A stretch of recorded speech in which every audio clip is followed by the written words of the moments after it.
Is the frequency in use? Is the frequency in use? Nothing heard. It looks like it's time for the long wire. Good evening, everyone. My name is Alan. Welcome back to the show. I say welcome back. This is the first show, so you can't really come back to something when it's the first of it, I guess. Nonetheless, here we are. This is the Long Wire podcast. You know who I am, so let's go over to Chris, and Chris can introduce himself. Hey everyone, my name's Chris. I'm a ham radio operator as well. I met Alan shortly after I got licensed, and we've been friends ever since then. Back in, what were we talking, Alan? 2016? Yeah. Is when we both got licensed. So going on whatever that is, 7 years now as friends, and now we're starting this new journey. So I'm pretty excited. Yeah, so am I. I mean, it doesn't seem like that long ago, 2016, but I guess it is. So anyway, what we're going to talk about tonight? Well, I think we probably should go into what the long wire is, and then we'll give them an explanation of what we plan on doing here and the things we're going to talk about, and then what the standing wave is, our YouTube channel. We'll kind of give a brief description of what we plan on covering there and who it's geared towards, and all kinds of cool stuff. And then the main topic for tonight is, why should you become a ham radio operator? I'm sure we're all going to learn quite a bit there. And it's a lot of interesting points and things to consider there. So I guess without further ado, we'll just jump into it then. What is the long wire? So the long wire, I guess, it's going to be a podcast, right? And it's going to be, mainly Chris and I. We'll have some other people on here as well.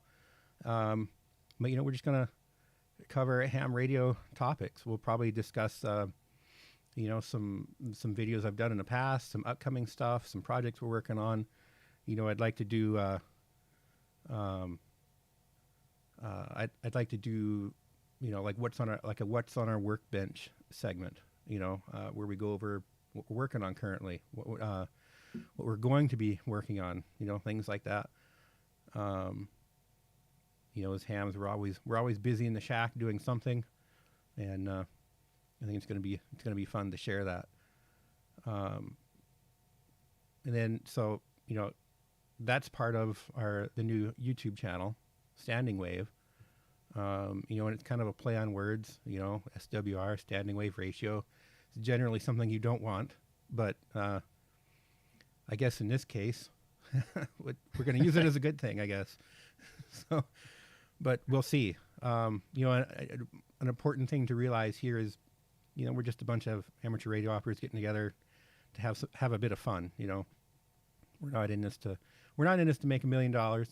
We're just in it for the subs and likes, and something fun to do.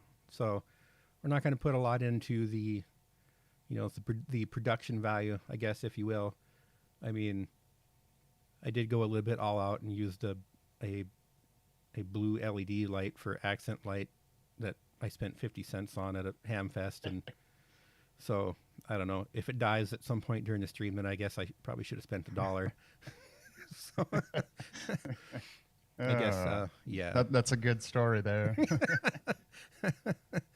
That was one of those. It was sort of an impulse purchase, I guess. My good friend Tom McWaters, we were down at the Bismarck Ham Fest, and he's no longer with us, God rest him, but he picks this thing off words. He picked that thing up off of a table and handed it to me, and I was like, well, what is this? And he's like, it's 50 cents. I was like, yeah, but I don't want it. He's like, yeah, but it's 50 cents. I was like, all right, I'll take it.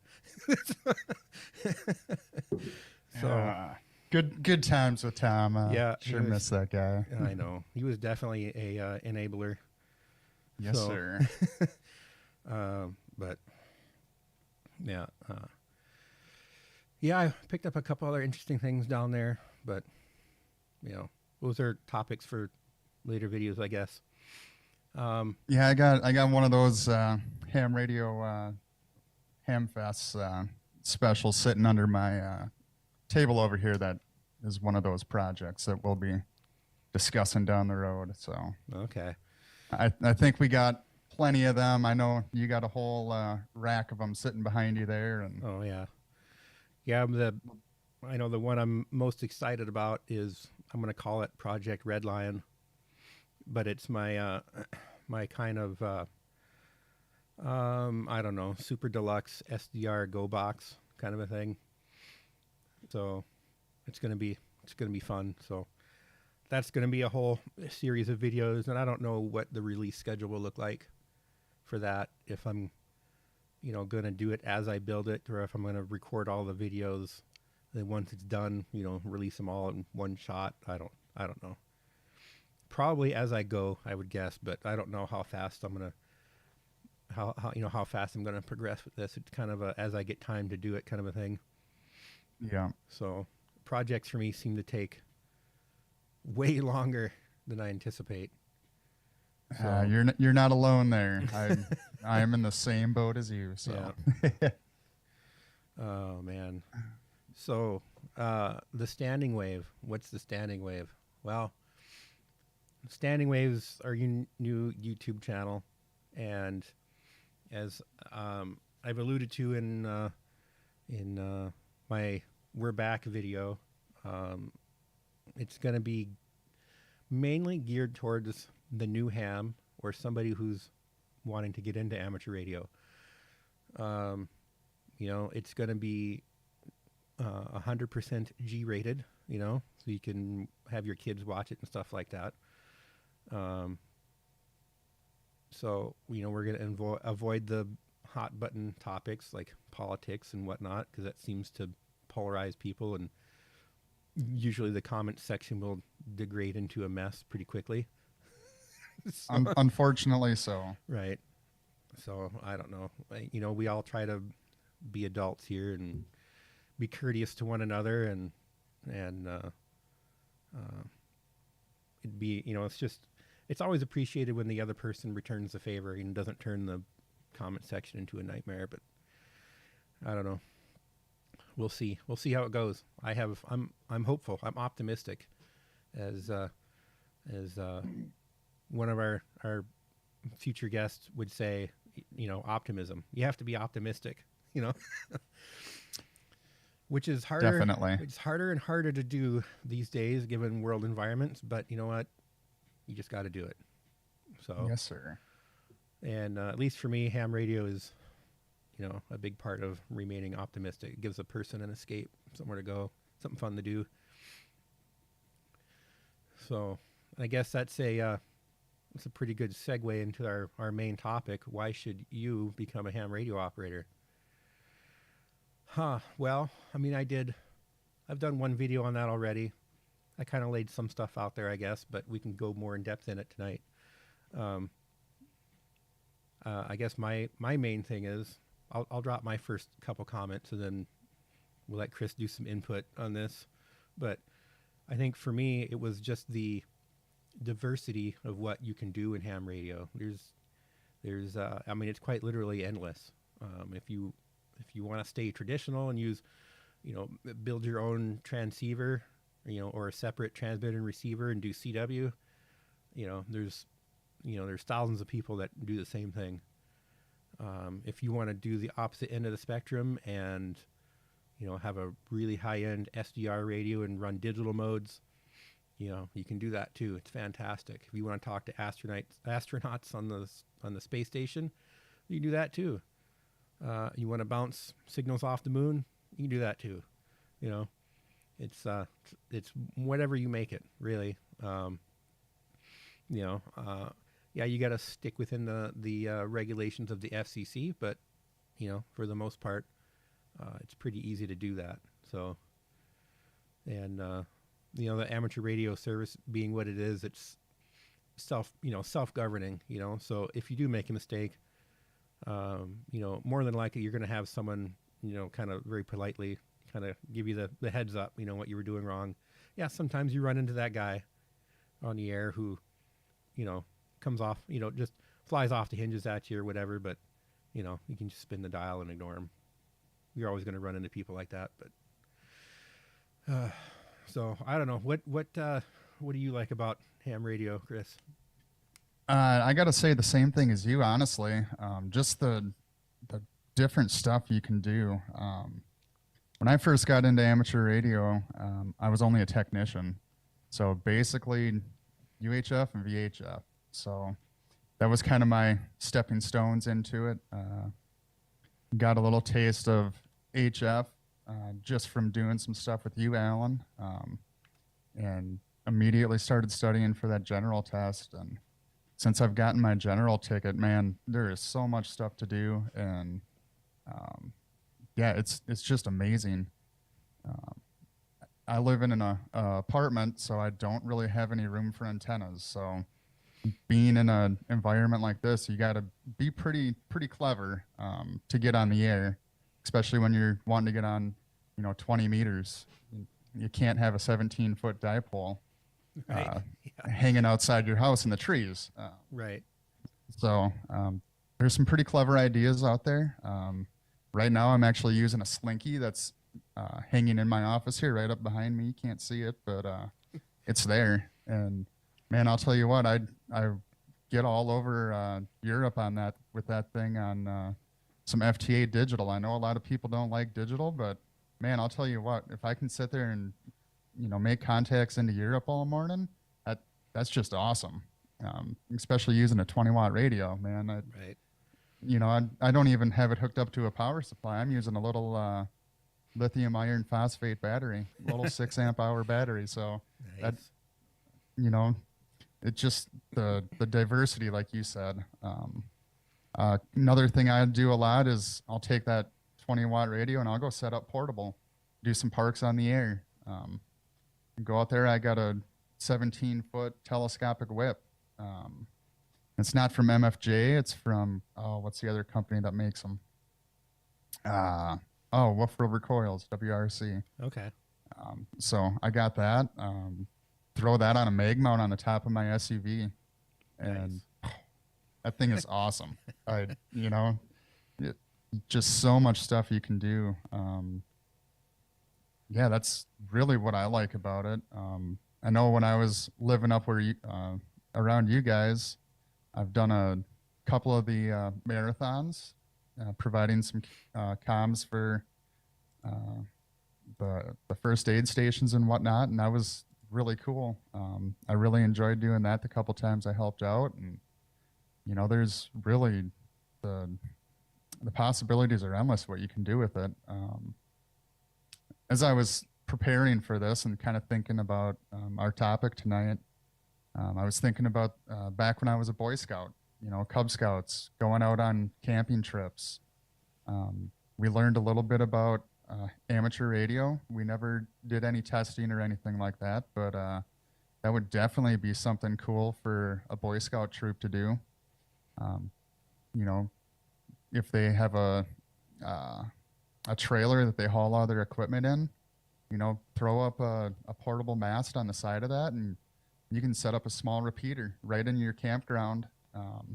Send your Boy Scouts out, give them all a small Bofang VHF radio, something cheap, and be able to have communications locally like that in an environment where you don't have shore power or anything. You can definitely get super creative with it. So yeah, I mean, what are your thoughts, Alan? Oh yeah, I know you were talking about doing one of those marathons, and it kind of reminded me of my GoBox version 1.0. Because I was down, my station was down in, and for the people who are around here, I mean, you'll know where this is at, but most people aren't going to have a clue where this is at. But anyway, I was down in Riverside Park, and it's kind of down in a little hole there. And so repeater coverage was spotty. So what I had was my original Go box, and it had a dual band VHF UHF. It was the Yaesu FTM 400M, which I still have.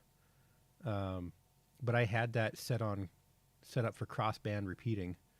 So I had my Motorola UHF portable, and so I was able to use that, do the crossband repeat through the Go box, and then get in the repeater that way with a lot higher power VHF transmitter. So that was kind of a unique solution to a unique issue, I guess.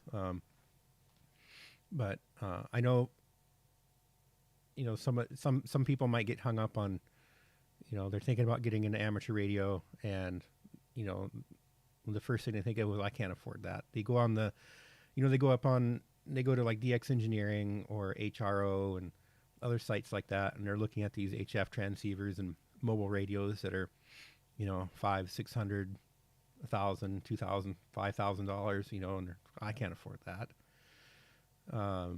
But I mean, you can spend as much or as little as you want on this. You really can. Me, for example, I was a bit of a unique case, I guess. My first HF radio was my Yaesu FT1000 Mark V, and it's still not a cheap radio even today. I got that from a fellow ham from the local club in town. He gave me an amazing deal on it because I was a new ham. He was the nicest guy you'd ever meet. I mean, he really is. And so I had this.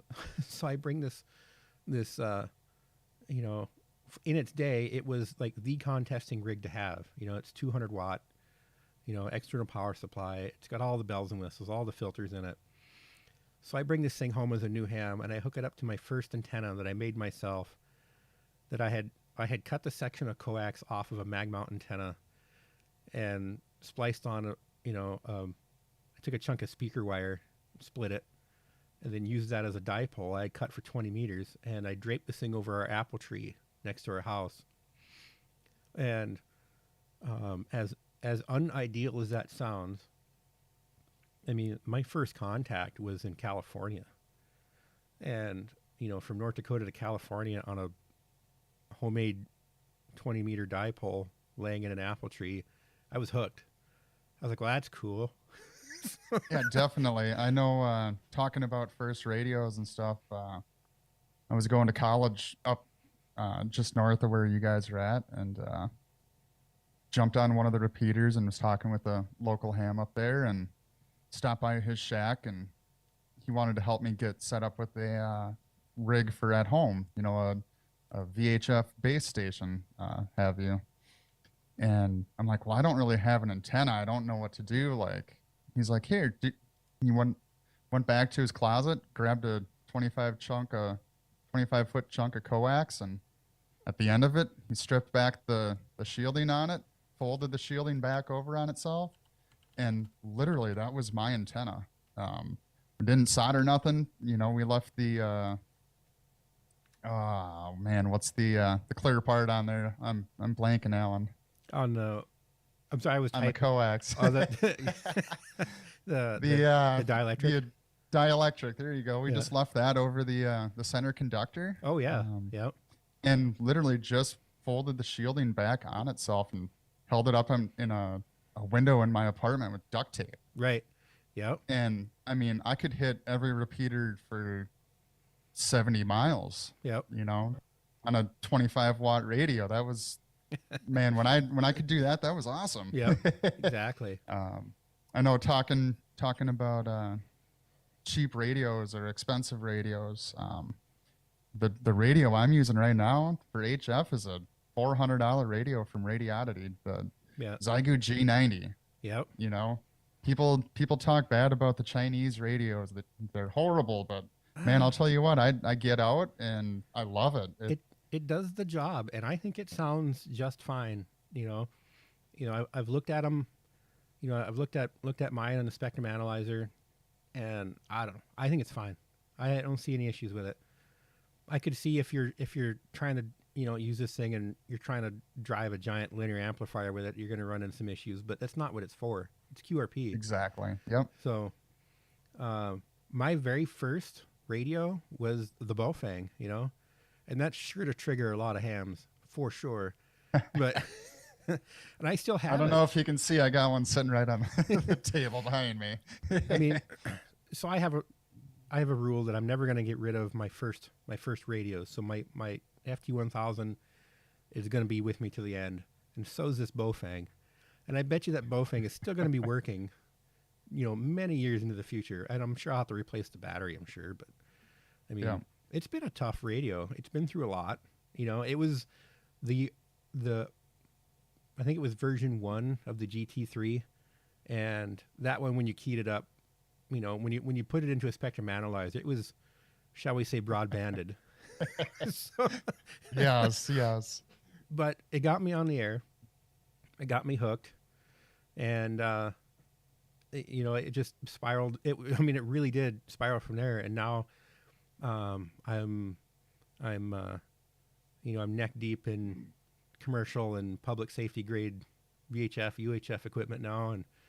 And I wouldn't have it any other way. So, and that's the other thing. It's like, so you can spend, like I said, you can spend as little as you want. You can get a $10 Bofang, and it gets you on the air. HF rigs. You can get some pretty cheap HF radios out there. The Micro BitX is a fantastic choice.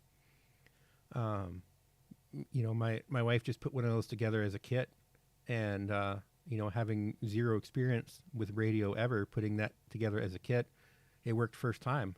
We got it on the air, and the first time we keyed it up in a someone calling CQ, we got in. So the Micro BitX is definitely a fantastic little HF rig. I know there's people out there that say it's not for the new ham, and I disagree a little bit. I kind of look at things like, like your first vehicle shouldn't be a brand new vehicle. Your first vehicle should be something from the 70s where you're constantly having to work on it.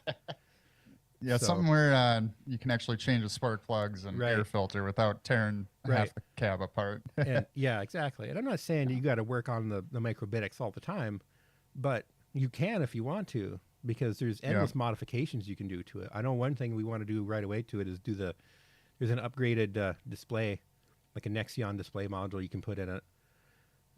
Yeah, I have 2 of them sitting in my closet here, Really? talking about ham radio projects. The one of them, I want to get a Nexion displayed and do that upgrade. That's Yeah. one of my lists, or one of my things on my list. So that's And- funny that you said that. And the other nice thing about ham radio is you don't have to be perfect. You can make mistakes. It's all in good fun. I remember we did. So we used to do this annual event we called Dog Patch, and we really I remember Dog Patch. we really need to start that up again because it was an absolute blast. But we did it one year, and I had brought my my homebrew. That sort of homebrew was. So it was a BitX20, and I made a custom case for it, and I made a rechargeable battery pack for it, and it was a nice little unit, and I had made a whole bunch of contacts with it when I had it hooked up to my antenna system here at home. So we went to this. We got on location. We got everything set up. Got the mast up. Got the antenna in the air, and hook up the BitX20, and we get it turned on, and it's like, man, you can hear all kinds of stations out there. And so we're tuning around. I come to the first pile up. It's like, all right, we're gonna make some contacts. I couldn't get nobody. Oh no. Yeah. Oh no. So, but it gets worse because the level of user error here is monumental.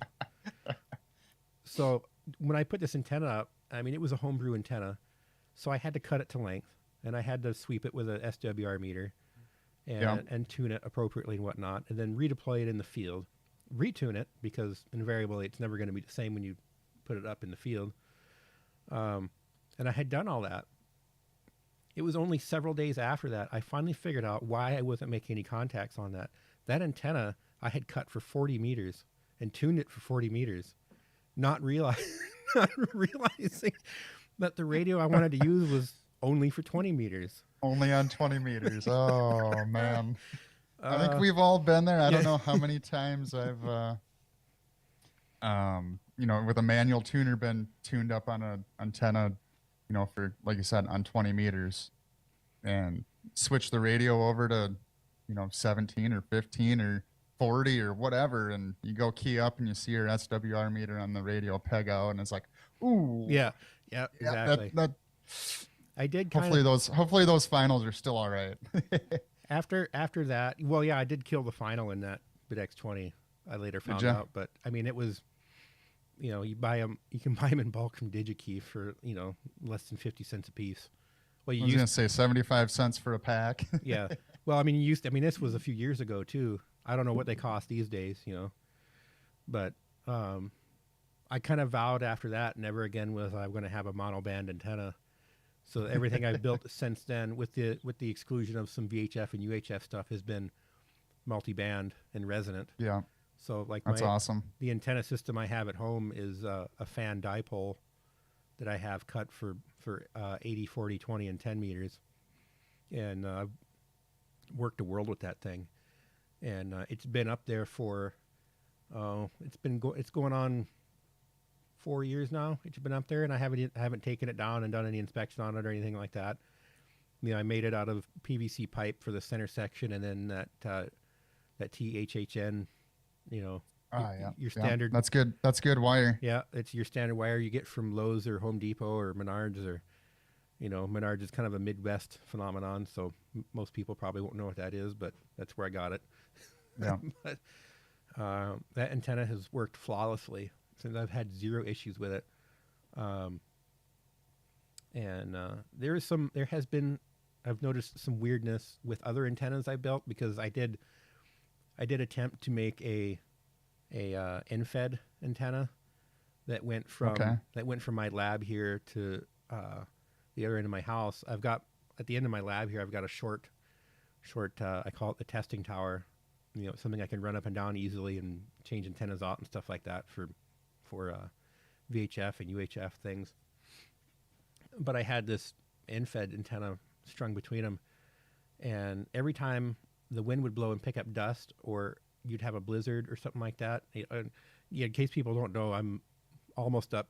I'm in northeastern North Dakota, where you can literally watch your dog run away for days.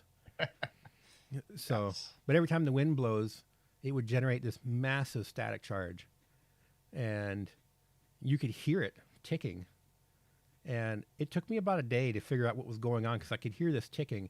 And at the time, this antenna was hooked up to my S38B shortwave receiver.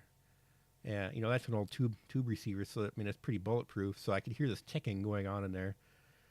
And I made the mistake of disconnecting the antenna without grounding it first. Well, I got zapped 2 or 3 times before I was smart enough to let the wire go. So that was the first time I've come across antennas generating static like that. And I know Matt's listening, and I know he has some decent experience with antennas generating static electricity. So maybe next time he's on the show, he can recount his experience with that, because I hear it was interesting. But never be afraid to make mistakes in ham radio. Seriously, that's half the fun. Oh, exactly. You're not going to learn anything if you don't make mistakes. Exactly. If I didn't make a mistake, my first couple times in amateur radio, I probably would have just given up and said, this ain't any fun. That probably would have gotten old for me. Yeah, for sure. And hopefully you make the mistakes on the cheaper gear, the homebrew gear. You're not making the mistakes on the the high dollar HF rigs. Exactly. Fortunately, I think the higher end HF rigs, even my Mark V, they're pretty decently protected.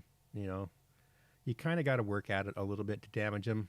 You know, I'm not saying you should be careless. You should never be careless. These are precision things, and they should be treated with a healthy dose of respect. But I think they can take more than people think. I know you know, we always heard the you know, whenever you get a thunderstorm or something like that in the air, you got to disconnect all your coaxes and stuff. And I never have.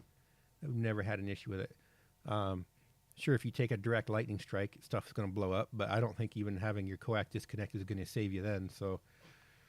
Yeah, I definitely agree with that. I know people's houses who have taken a direct hit who aren't ham radio operators and don't have antennas out and literally fried everything in their house. So if something like that happens, you're definitely not safe at all. Right. So, and I'm not saying you got to spend the amount of money that you know, to protect your systems from that, because I've worked on and serviced some public safety repeater sites, and you know, they're built to take a direct hit on the tower. You know, they go off the air for a minute or two and they come back. You know, you got some redundancy there if something does get blown up, but typically they survive pretty well. But it takes a lot of high dollar equipment to do that. You know. Speaking of that, I do remember sometimes you'll come across some of the old sites, and I've seen this with older amateur radio repeater site installations too. They were called lightning knots. You take the power cord, you tie a knot in the power cord, you do 2 or 3 knots in a row. And the theory was, apparently, so I've been told, the lightning would travel, you know, if it got into the power cord, it would hit that knot. And since electricity takes the shortest path to ground, since the cord was typically laying on the ground, it would just jump out of the cable and into the ground instead of making the travel through the knot. But my logic was that lightning bolt just traveled 5 miles. I don't think a 2-inch long knot's going to slow it down. Yeah, not at the speed of light there. Right, exactly. So, but yeah, so you know, back to why people should become a ham radio operator.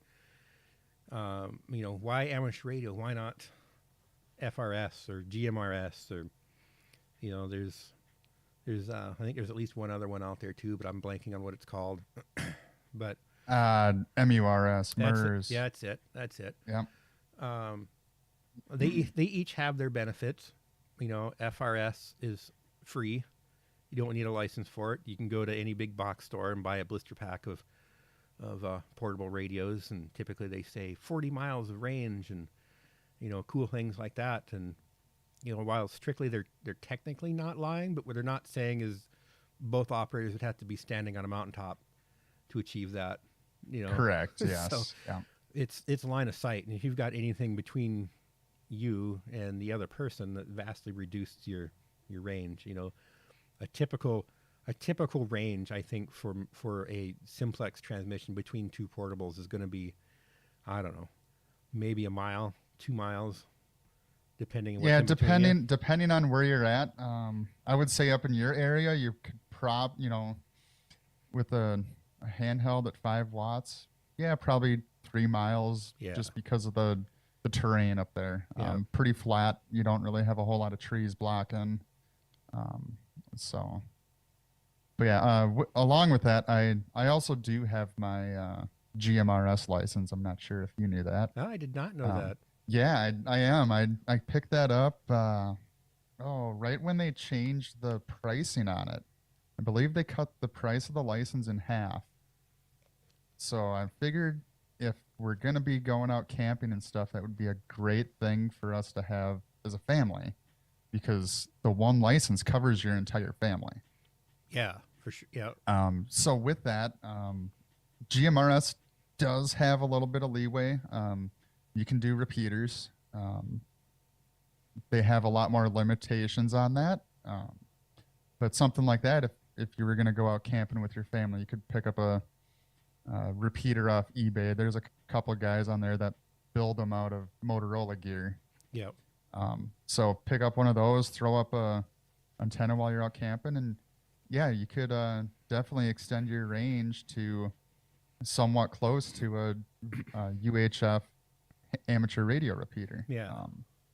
But I would say with amateur radio, there's just so much more you can do besides just being stuck in that one band. Like GMRS, you're stuck in the UHF band with, 16 channels, I believe. Yeah. So. Yeah, I didn't get my GMRS license. I guess now I should, because I can't be one up like that. So I want to say it was only like $20 too, so Okay. you really have no excuse. sure, yeah, definitely not. So But GMRS definitely has its perks. So does FRS. I think you get the most flexibility out of amateur radio license, depending on your license class, and it depends on what you want to do with it too. That's definitely going to be the topic of a future video. What license class should you go for? yes. You know, should you go just for the tech? Do you go for the general, or do you go for the, go all out and go get your amateur extra? I only have my general class. I say only, but excuse me. You can do quite a bit with your general. You can do a lot with your tech license. Especially right now with 10 meters being open Yeah. the way it is. Yeah. I gotta look at my sheet here.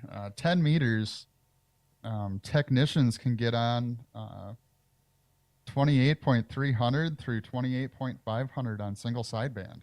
Okay. I was on single sideband 10 meters the other day, and talking with guys all over the U.S. on 20 watts on my G90, man, and that's using my Slinky antenna. So definitely just your technician, if you really want to get into it and test the waters and see, hey, should I get into some HF? Maybe Yeah. the bug will bite, and you'll see just what HF can do, especially when the bands open up like they are right now. Right. Yeah. I know when we both got licensed, we were at the bottom of that solar cycle, so HF was pretty much dead. So I've been really having a lot of fun with the solar activity now. Oh, for sure. Sure. Yeah, I remember that. The solar cycle being at its minimum was, 10 meter was totally dead. And I had always heard that it's the magic band. I'm like, well, it doesn't seem so magical to me. So, Yes. but now Yep. that it's open, it's like, wow, this is really, since I got licensed, this is the first time I've experienced the magic band. And I have to agree, it is in fact magical. And Yes, it is. I think I was on FT8 the other day, and just receiving. I was making coffee, and I just had FT8 up decoding on 10 meters. And Wow. man, everything that I was decoding was out of Europe, all over Europe. I mean, it was unreal. I mean, wow. 30, 40, 50 different stations decoding at the same time. And I was like, okay, I better get in on this. And Yeah. I definitely made quite a few contacts on it. I couldn't turn it down. Nice. So if you're just a technician, don't think that, oh, I'm just a tech, I can't get on HF. No, you definitely can right now, and Yeah. now is the time to do it, and hopefully it incentivizes, whatever that word is, incentivizes you to upgrade, for sure. So Yeah. So Matt jumped in the chat and says it's $35 for your GMRS license currently. okay, So yeah, I think I need to jump on that too. yeah, But yeah, so 10 meters is amazing, and I think there's a lot of new hams out there. There's a lot of, we'll say, somewhat more experienced hams that either didn't know or were never told that you actually, as a technician, you actually have HF phone privileges. yes, I know. I think everyone knows that. You can do. I think you can do digital and CW and stuff like that. But Yeah. there's actually a sizable portion where you can get on with single sideband phone as a tech. yeah. So, and now that 10 meters is open, it's pretty crazy. Yeah, definitely take advantage of it if you are a tech right now. That's all I got to say is if you don't have a a single sideband capable radio, get with someone that does. And Yeah. you know, if you have an Elmer or just a buddy that you know that has their general, just be like, hey, do you mind if I come over and Yeah. check out some 10 meters? I heard it's really hopping, and Yeah. maybe their friend doesn't know that it's open right now. Right. So Yeah, I know. And for the new hams or someone who's looking at getting into the amateur radio, an Elmer is like the wise old owl. That kind of your local ham wizard that can educate you on all things. Yes. And I mean, so there's a lot of them that are super willing to help. If you're a young person getting to ham radio, everyone is super willing to help you and to teach you and to get you on the air. Like, Rod, the guy I got my FT1000 from, he invited me over to his house just to get on the air to see if I was even going to like it or not, And, I remember the first time walking into his shack was just like, I was just like awestruck. He's got, I don't know, must have had 15, 20 awards, from contesting, CW contesting, hanging on the wall. He's worked all states and worked all continents and, all kinds of cool stuff like that. And, and he lives in town. Yeah, that's really cool. Yeah. So growing up, I guess he was my cousin's uncle, so not blood related, but family. Sure. He was a blind amateur radio operator. Oh, okay. And he did a lot of stuff. I think it was Mars. They did a lot of military stuff back in the day as amateur radio operators, helping pass messages back and forth during like the Cold War and Gulf War and stuff like that, like the original Gulf War back in the 90s. And yep. So that's another thing that amateur radio operators have done in the past, and could very well do in the future. So yep. Yeah, I mean that's where that Mars Cap mod came from. When you buy, even now, you can buy a new HF transceiver, and it's typically locked to your standard ham bands. Correct. Yeah. But they have the Mars. Typically they call it the Mars Cap mod, and sometimes it's a capacitor, sometimes it's a 0 ohm resistor or something like that, or a jumper or something that you take off the board. Sometimes it's just in the settings in the firmware that you change it, and it opens up the Mars frequencies, and that's what it used to be for. So amateur radio operators could use the military frequencies to pass traffic, during times of need. So I don't know that it says it's not as prevalent today as it used to be, but it's still definitely a thing. So it's still, so here's the other thing. All of my radios have the Mars mod done to them. I'm not saying that I'm going to be passing military traffic, but I'm just a believer of, if your radio is capable of transmitting on frequencies, it should be able to do it, Right. Yeah. Let's say we run into this is the prepper in me coming out. We run into, the day when society falls apart, if you've got an HF transceiver, I would hope that you can use it on any frequency it's capable of receiving. Because you just don't know what material you're going to have access to, what antennas can you build, that kind of stuff. So, yeah. What are the airways going to be like when, that situation happens? So, so here, Mars, Military Auxiliary Radio System. Yes. Okay. That's what it was. I knew it was military something, but I couldn't remember what the acronym stood for. Yeah.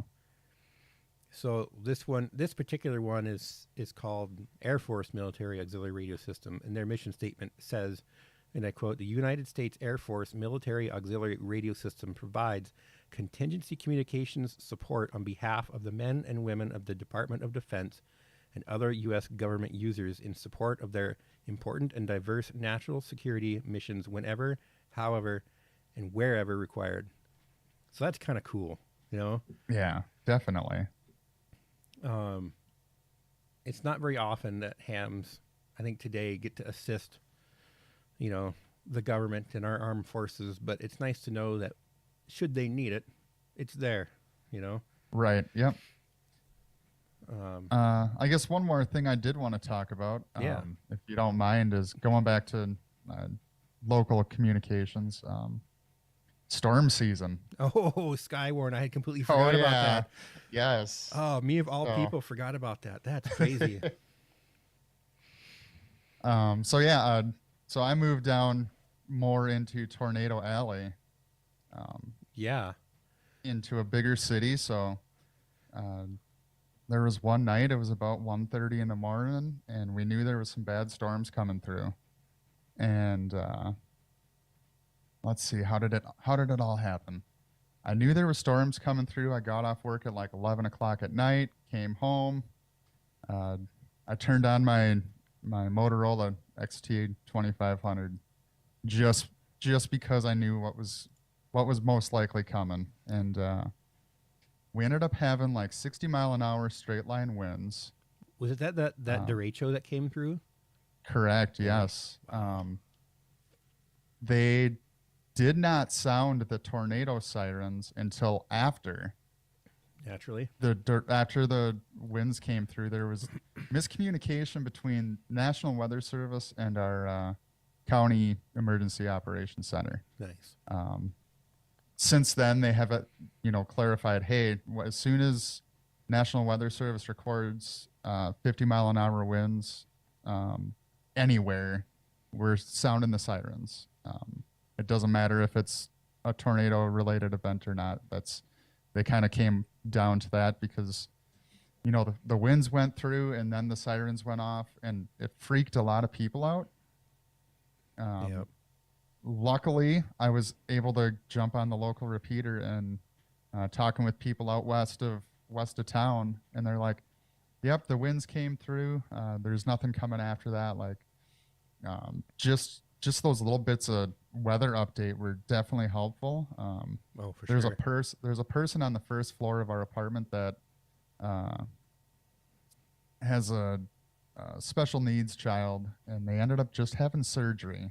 Oh, And they man. were not able to move them from their bed during this event. So they were kind of freaking out. They were worried about getting her to the tornado shelter in the middle of the building. And, luckily I had that radio saying, "Hey, we just got the all clear from the sheriff's office." So the sheriff's office, I don't know if they had a liaison that was able to get on the local repeater system or not, but yeah, we got the all clear, and I kind of had to go over and calm the lady down. I'm like, "Don't worry, like it's all clear. No more storms coming through." And that lady was like forever grateful. Oh, for for sure. All it took for me was to turn that radio on and just listen. Yep. I didn't even transmit. Just having the ears on, and Right. there's definitely a lot of good information that gets passed, especially during severe weather season. So, Oh, for sure. I cannot believe that I forgot about Skywarn, because that was one of the main things I did when I got into ham radio was Skywarn. yes. And I know in the earlier years I was much bigger into it than I am now. I'm still definitely very involved in it. In this part of the country, we don't typically get, big tornadoes. We get the EF zeros and EF ones. But you get quite a few of those. We get quite a few of them, and we get a lot of straight line winds. And we do, on occasion, get the big ones. I remember the Northwood tornado. Northwood at the time was 1 mile from, the northwest corner to the southeast corner of the town. 1 mile. The tornado that went through Northwood was 7/8 of a mile wide. And Yeah, it, that would have wiped out the entire town. and that's effectively what it did. It wiped Northwood off Yeah. the map. Yep. And but that was tragic. But Skywarn played a huge role in getting tornado sirens and stuff turned on, and getting relevant information to the National Weather Service. And I guess for the people who aren't aware what Skywarn is a organization of amateur radio operators that directly work with the National Weather Service. The National Weather Service has their extremely impressive fleet of weather radars, but due to the nature of the way that weather radars work, they can't see what's happening at ground level. The further away you get from the radar site, the higher in elevation that the radar can see. So the National Weather Service, while they can see, wind shear and hook echoes and things like that on the radar, which is extremely good at telling you, if there's a tornado or if there's specifically if there's a rotation. There's things that you can look at in the radar return. You can see a debris ball, for instance, in a radar return. And that's something after you've gone through enough of the Skywarn training classes, you'll be able to interpret radar data to see that kind of stuff. But so this network of amateur radio operators with a amateur radio liaison that's at the National Weather Service office using amateur radio frequencies will report back live ground level weather conditions to the National Weather Service, so they can be better informed at how they communicate with state and local law enforcement and things like that. For do we turn the sirens on or not, or do we issue warnings or not, or that kind of stuff. In my immediate area, the closest weather service office is almost 20 miles away. I live in a smaller town, and I'm kind of fortunate in that I'm also on the volunteer fire department. So the radio I have in my vehicle, I very easily can just switch between amateur radio and public safety frequencies. So I can relay the information that I'm seeing on the ground level, and for ground level weather, the National Weather Service. At the same time, I'm relaying it to the county dispatch. So that can be super helpful. And for us, being a small town, our tornado siren has to be turned on and off manually. Someone's got to go to the fire hall and flip the switch. So, and I know to some people, they're going to start laughing at how archaic that is, but that's a reality of small towns. So I was going to say that's the majority of small towns. Yeah. Especially when you're looking under 2,000 people, under 1,000 people. Right. Someone has to go to that station and flip the switch and turn on that siren. Otherwise, no one's going to be warned. So, part of my job on the fire department is I'm the guy that goes out into the weather. And, typically the way our weather comes through town, it comes from the west to the east, or the northwest to the southeast. So I'll go out, several miles west of town and kind of park in my usual spot and observe things as it comes through. And that kind of gives me a little bit, and I mean a little bit, of advance warning, so I can shoot back to the fire hall and run inside and flip the siren on. I've got, after several meetings, our fire department meetings, and talking to my fellow firefighters and the fire chief, and it's just the understanding that I have the authority to do that. I'm the one that's going to be making the call to turn the siren on or not. So that's quite a bit of responsibility, because you don't want to turn it on for no reason. If you're going to get if you're just going to get a straight line wind of 40 miles an hour, you don't need to have the tornado siren on.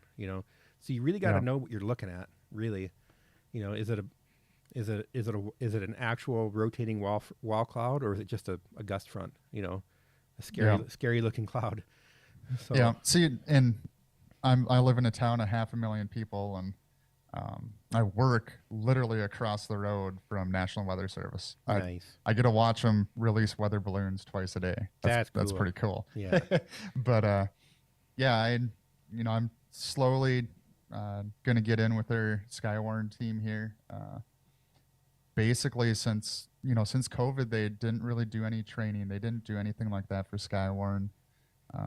They really didn't activate Skywarn down here. We've actually had a pretty calm year or so. Last year was pretty calm compared to normal, I guess. I've only been living here for a couple of years now, but Yeah, it was the same for us. Last year was pretty calm. So, but yeah, there's definitely so much you can do in amateur radio, and oh, for sure. if you don't find a niche that really encompasses you or that you like, you're definitely not looking hard enough. Exactly. There is literally something for everybody. Yep. You know, I don't care if you're a camper that just wants to communicate with your wife while you go out on a hike, Right. or you want to communicate 800 miles to your friends who live 800 miles away now because you decided to move south. Yeah. So speaking of, I'm still looking forward to this summer when we can do some planned communications. I'm looking forward to that. I realize that since I'm creating the document for it, and I'm writing it, so I know I'm not allowed to talk about it. So all I can really say is that it's nearing completion, and there's several supporting. Awesome. There's also supporting documentation that goes with it. So it's going to be. I'm having fun with it, That's awesome. I just got to say I'm looking forward to it. But even what we're doing now, I consider part of amateur radio. This is something that, especially since COVID happened, everyone got so used to doing things remotely and over streaming and stuff like that. I guess I would have never considered doing something like this unless I already had some of the stuff in place. Like I already have familiarity with Zoom, Right. And now you can do your amateur radio testing online because of this kind of stuff.